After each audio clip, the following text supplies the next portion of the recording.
Welcome to my channel. நீங்கள் பார்த்துட்டு இருக்கிறது அருள்மிகு வனபத்ரகாளியம்மன் திருக்கோவில், தேக்கம்பட்டி மாவட்டம், மேட்டுப்பாளையம். அதாவது ஆனி அமாவாசையில் பத்ரகாளியம்மன் கோயிலில் பக்தர்கள் கூட்டம் ரொம்ப அதிகம். அதாவது பாருங்கள், டூ வீலர் எத்தனை டூ வீலர் இருக்குன்னு வருங்க. அந்த கோபுரம் பார்த்திங்கன்னா கட்டிகிட்டு இருக்கிறாங்க. ஓரளவுக்கு வந்துருக்கு.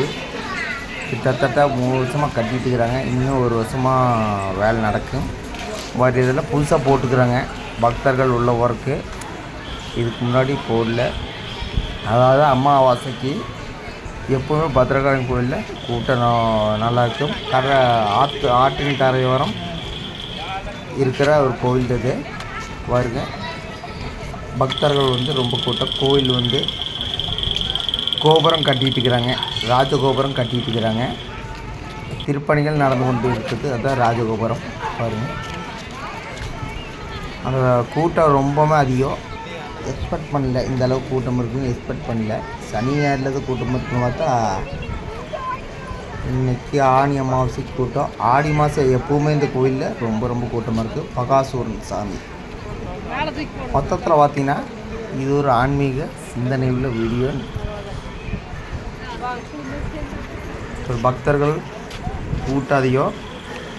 அதுக்கப்புறம் பார்த்திங்கன்னா ராஜகோபுரத்தில் வேலை நல்ல சிறப்பாக நடைபெற்று கொண்டு இருக்கிறது. இன்னும் வேலை இருக்குதுன்னு நினைக்கிறேன். குறைந்தபட்சம் 1 வருஷம் ஆயிருங்க. 1 வருஷம் ஆயிரும் இந்த கும்பாபிஷேகம் நடைபெற்று முடியறதுக்கு. 1 இயர் ஆயிரும். ஒரு கூட்டம் பயங்கரமான கூட்டம். செட்டு போட்டு அந்த பக்கம் போட்டுவிட்டாங்க. மழை அதிகமாகவே இருந்தது. ஆனால் நேற்று ஃபுல்லாக மழை தான். ஆனால் பக்தர்கள் கூட்டம் குறையவே இல்லை. 5 மணி வரைக்கும் அமாவாசை இருக்குது. நேற்று 5 மணி வரைக்கும் அமாவாசை இருக்குது. அதனால் கூட்டம் அதிகமாக இருக்கிறதுனால லைன் சாமி, அதாவது 20 ரூபா டிக்கெட்லேயும் கூட்டம், 50 ரூபா டிக்கெட்லேயும் கூட்டம். ஒவ்வொரு விளக்கேற்ற இடம் இந்த கோயில் என்ட்ரன்ஸு. அங்கே விளக்கேற்றிட்டு இருக்கிறாங்க. பக்தர்கள் விளக்கேற்றிட்டு இருக்கிறாங்க. ஆடி மாதம் இந்த கோயிலில் ரொம்பவே கூட்டம் அதிகமாக இருக்கும். ஆடி மாதத்தில் குண்டம், இந்த கோயில் குண்டம் ஆடி மாதத்தில் நடைபெறும். அதாவது பங்குனியில் இதுன்னா பண்ணாரியம்மன் கோயிலில் தை மாதம், ஆனமலை மாதம் அம்மன் கோயில் 3 கொண்டு தான் மெயினான குண்டம். இது இந்த ஆற்றின் கரையோரத்துக்கு போகிற வழி. இங்கேயும் சூப்பராக கட்டிக்கிட்டாங்க. பக்தர்கள் நடைபெறதுக்கு ஆற்றுக்கு போகிற வழி தான். ஆற்றுக்கு போகிற வழி இது பாருங்க. அதில் லைன் கூட்டம் பாருங்கள். ஃபுல் கூட்டம்தான். அங்கே ஒரு விநாயகர் கோயிலில் ஆற்றுல கால் நினச்சிட்டு விநாயகர் கோயிலில் சாமி கும்பிட்டு அதுக்கப்புறம் தான் போவாங்க. ஆற்றுல பாருங்கள், சரியான மழை பெஞ்சிட்டு பாருங்க. நல்ல மழை. ஆற்றுல கால் நினச்சிட்டு அதுக்கப்புறம் விநாயகர் கோயில் சாமி விட்டு அதுக்கப்புறம் தான் அம்மனை தரிசிப்பாங்க. ஆற்றுல நல்ல மழை இருந்தாலும் குளிச்சுட்டு இருக்கிறாங்க பாருங்க. சரியான மழை. தண்ணி மேலே அளவுக்கு நிற்கிது பாருங்க. யாரும் அலௌடு இல்லை. தாண்டி உள்ளே போனால் உயிரோட வருவாங்களான்னு நிச்சயம் இல்லை. அந்த அளவுக்கு தண்ணி அடிச்சுட்டு போயிருங்க. ஃபுல் தண்ணி, நல்ல மழை வரும். ஆற்றுல கால் நினச்சி திரும்பி நடந்து வந்துட்டுருக்குறேங்க.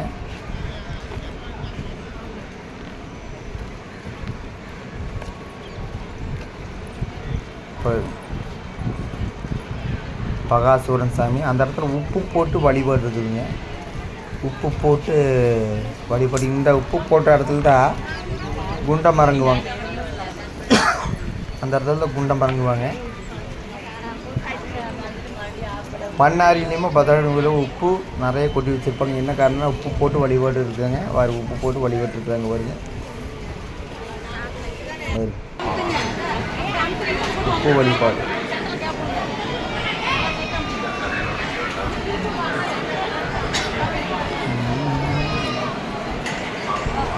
வேறு இந்த கோவில் கொடி மாதிரி இருக்காங்க.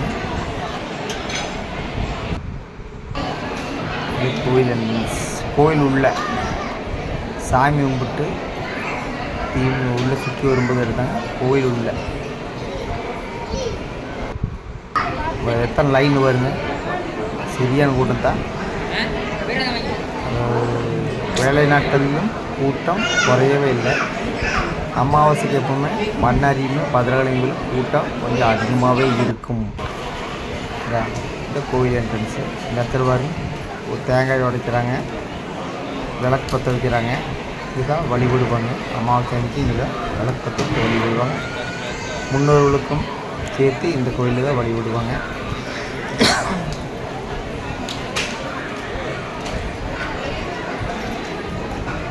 அப்படி இந்த தேங்காயை உடைச்சி மஞ்சள் குங்குமம் கொட்டி விளக்கு பற்ற வச்சு இதை வழிபடுவாங்க. இந்த கோயில் முன்பு தீபம் காட்டுவாங்க. நெய் விளக்கெல்லாம் இருக்குது, அதையும் பற்ற வச்சு வழிபடுவாங்க. இந்த கோயிலில் இருந்துச்சு. அங்கேயும் பார்த்து கூட்டம் பாருங்கள், எவ்வளோ கூட்டம் இருக்குங்கிறது.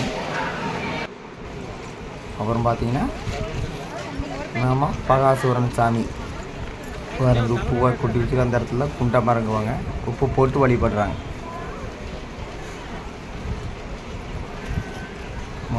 ஒரு பெண் பக்தர் குறி சொல்லிட்டு இருக்கிறாங்க. அந்த குறி கேட்கறதுக்கு நிறைய பக்தர்கள் நின்றுக்கிறாங்க.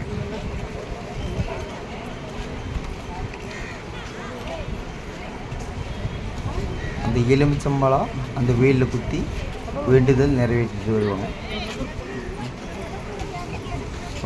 ஒரு பெண் பக்தர் குறி சொல்லிட்டு இருக்கிறாங்க. அது குறி கேட்கறதுக்கு நின்றுக்கிறாங்க.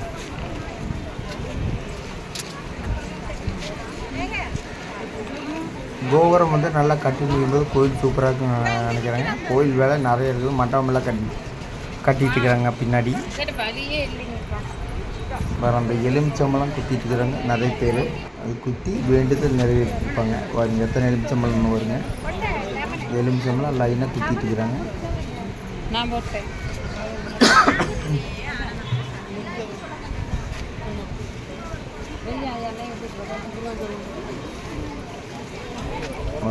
எலுமிச்சம்பழம் எத்தனை எலுமிச்சம்பழம்னு வருங்க.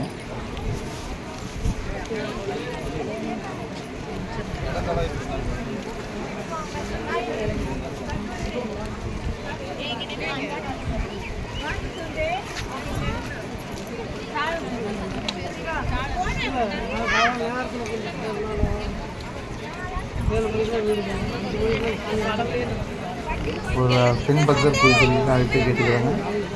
ஒவ்வொரு அமாவாசைக்கும் ஒவ்வொருத்தரும் குறி சொல்லுவாங்க. ஓகே, இது ஒரு ஆன்மீக சம்பந்தமான வீடியோ. ஆனி அமாவாசை பத்ரகாளியம்மன் கோயிலில் சிறப்பான தரிசனம். ஓகே, அடுத்த வீடியோவில் சந்திக்கிறேன். நன்றி, வணக்கம்.